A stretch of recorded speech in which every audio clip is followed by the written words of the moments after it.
बाबा रामदेव और आचार्य बालकृष्ण की supreme court में लगातार पेशी और माफी की गुहार पर कोर्ट की लगातार फटकार और कई बार माफी देने से भी इनकार। मिसलीडिंग एड्स के मामले में कंपनी की लापरवाही और उस पर सुप्रीम कोर्ट की कड़ी कार्रवाई, इस मुद्दे से पूरा देश वाकिफ है और अब ब्रांड को लेकर शायद ज्यादा सतर्क भी। लेकिन क्या आपको पता है कि भ्रामक विज्ञापन के मामले में सबसे ज्यादा नियम तोड़ने वाली कंपनी पतंजलि नहीं बल्कि होनासा कंज्यूमर है। वही कंपनी जो मामा अर्थ, डॉक्टर शेथ और डर्माको नाम से ब्यूटी और पर्सनल केयर प्रोडक्ट्स बनाती है।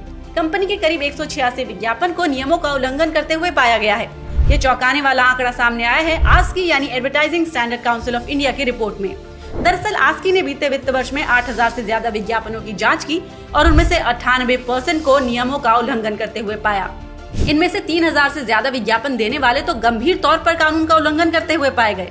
इनमें भी करीब 1250 से ज्यादा विज्ञापन देने वालों को स्पेसिफिकली उसी एक्ट का पॉसिबल वायलेशन करते हुए पाया गया जिसमें पतंजलि को पाया गया था, यानी drugs and magic remedies act. भ्रामक विज्ञापन दिखाकर नियमों का उल्लंघन करने के मामले में डिजिटल मीडियम का सबसे ज्यादा इस्तेमाल हुआ। उल्लंघन करने वाले विज्ञापनों में 85% तो डिजिटली ही देखे गए और डिजिटल में भी सबसे ज्यादा इंस्टाग्राम पर। एक और चौंकाने वाला खुलासा इस रिपोर्ट में हुआ है कि कंपनियां मिसलीडिंग एड्स के जरिए सबसे ज्यादा खिलवाड़ लोगों की सेहत से कर रही हैं। सबसे ज्यादा उल्लंघन यानी 19% मामले हेल्थ केयर कैटेगरी से ही जुड़े हैं। परेशान करने वाली बात यह भी है कि मिसलीडिंग एड्स के लिस्ट में अब बेबी केयर कैटेगरी भी जुड़ गई है।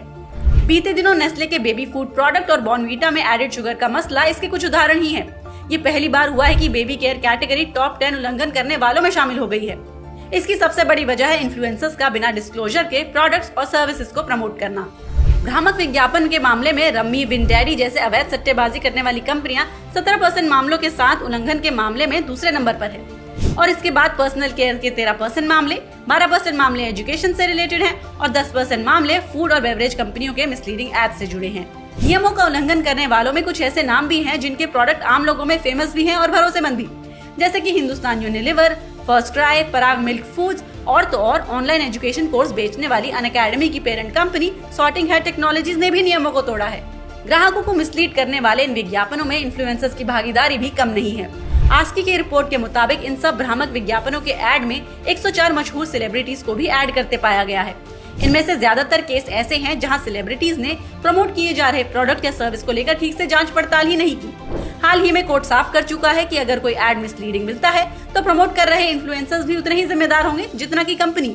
कुल मिलाकर देखें तो सबसे ज्यादा मामले सट्टेबाजी के एड और हेल्थ केयर से जुड़े हैं। इसलिए जब भी आप इनसे जुड़े विज्ञापन देखें तो उनके प्रोडक्ट खरीदने से पहले जांच पड़ताल जरूर कर ले और अभी सूझबूझ का इस्तेमाल करें।